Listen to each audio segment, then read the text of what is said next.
to another episode of Depreciation Nation. If you are finding us for the first time, welcome. And if you have been following us, welcome back. Now, if you have been following us, you know that recently we introduced our project Audi 4000, a car that I owned 13 years ago. And we have not put a video out in a few weeks. I wanted to film this video so that you had an idea of what was going on and so that you're a little bit patient with us as we bring this car back. Now, one of the reasons that I have not put anything out in a minute is the fact that we have actually done several things to this car and not one of them have turned out. We have painted the hood, which didn't turn out. We have replaced brake lines only to have master cylinders fail. And in the beginning of the video, you saw me run into the neighbor's yard without any brakes, and a number of other maladies that we have yet to sort out. Our clutch has failed. We have a clutch, we just can't get that clutch to release. So I don't know if the throwout bearing has seized or if my slave cylinder has moved on or what the situation is with that. Now, as you can see behind me, a large portion of the car has been disassembled in preparation to get body work done, but that body work has been on hold because we ordered our rear quarter panel patches, which we hope to bring to you soon. They were not local, they came out of Latvia, and as a result of that, we have been waiting about a month for those to come in. But we have sorted the car out. We do know what does and does not work. We have it running very, very well. We have most things disassembled that needed to be disassembled. We've got the bumpers off, both the front and the back. We've got the rear fairings off. We have taken the trunk apart, and so we are going to walk around the car and we are going to show you what we are up against, and then we are going to discuss how we plan to rectify that. So let's walk around. We'll show you what we've been up to.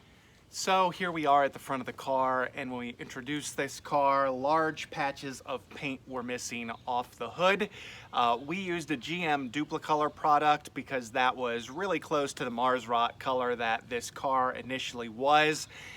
We used 5 cans of base Duplicolor, and then we used a Duplicolor clear, and to be quite honest, it just didn't turn out. Now, that's not to say that all Duplicolor products are bad, but the fan on this particular product was not very good, was not very reliable. The paint had been mixed properly, it had been shaken properly before we started to apply the product. And regardless of what we did and regardless of how much product we laid down, we just could not get that fan reliable. Now, a lot of issues can be corrected with a cut, a wet sand, and a polish. This is beyond any of that, so we are going to leave this to the professionals to rectify, and hopefully we'll get better results. Coming around to the back of the car, as you can see, we do have the interior of our trunk stripped out. We did expose our fuel tank, which is actually in very, very nice condition. And we did expose the frame rails, or the support rails, or the impact rails, which are also in very, very good condition. Now, the trunk floor is rotted, the trunk lid leaked while the car sat. As a result of that, water pooled inside, and as a result of that, most of this trunk floor is soft or it is gone completely. Due to the fact that our frame rails are in good shape and due to the fact that most of this pan is spot welded, I think we are going to cut it right here. We are going to take some measurements, we are going to drill out those spot welds, and we are going to have some panels made for us at one of the local fabrication shops. This is still available from Audi Classic. The quote on this was 3,000 euros plus shipping. That is a little saltier than anything we wanted to get into. Now, I will say that with that, these rails right here are sectioned into that panel, so it is a cutout, a drop, and a weld-in replacement. as our structure, our shock towers, and everything else seem to be pretty decent. I'm not interested in getting into anything that involved. Most of our floor appear to be flat panels where the rod is, minus the spare tire cubby and then the jack cubby over here. We're going to show you more on those in a minute. Those are completely gone.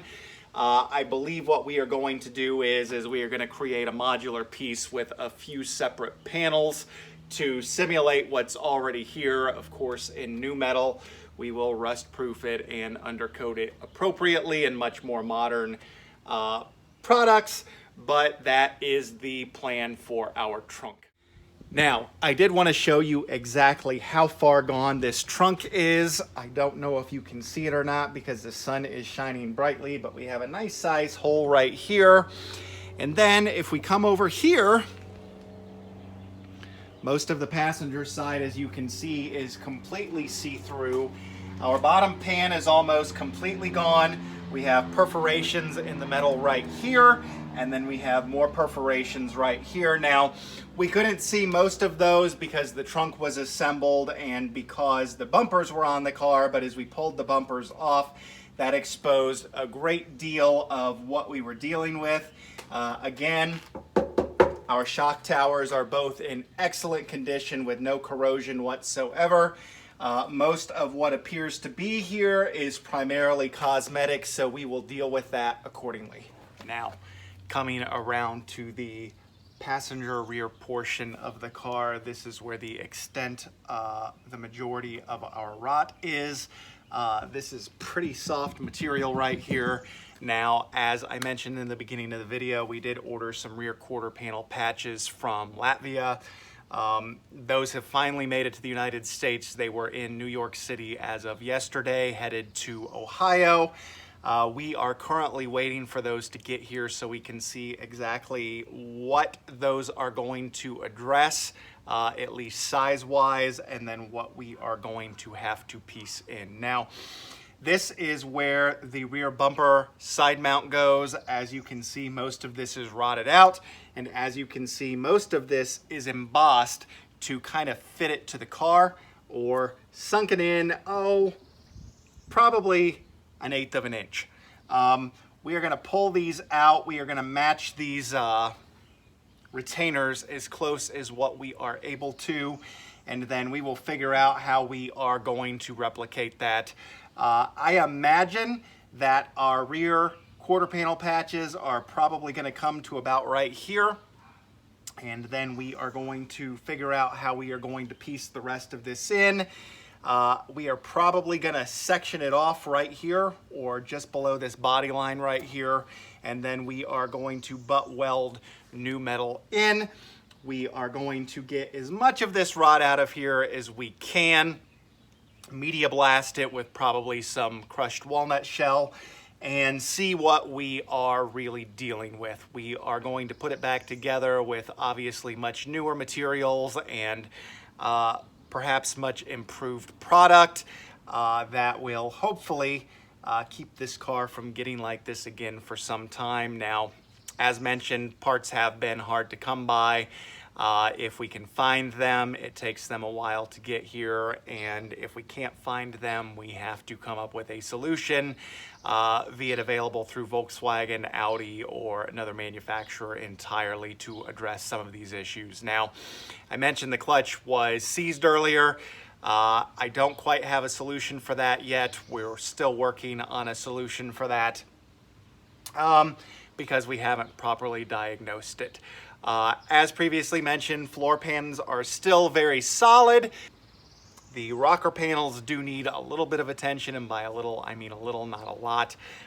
They are pretty solid, but as soon as we get those rear quarter panel patches in and we can come up with a plan moving forward, we are going to be producing a lot of content on this car. Now, one of the things that we were able to do over the last several weeks that actually did turn out is our trim all of the trim that came off of the bumpers, the grille, the headlight surrounds, etc. Those have all been rejuvenated using Duplicolor's trim and bumper paint. We are going to have a video next week featuring one of the headlight surrounds with exactly how we did that. So stay tuned. Stay tuned with this car, and there will be more content coming your way very, very soon.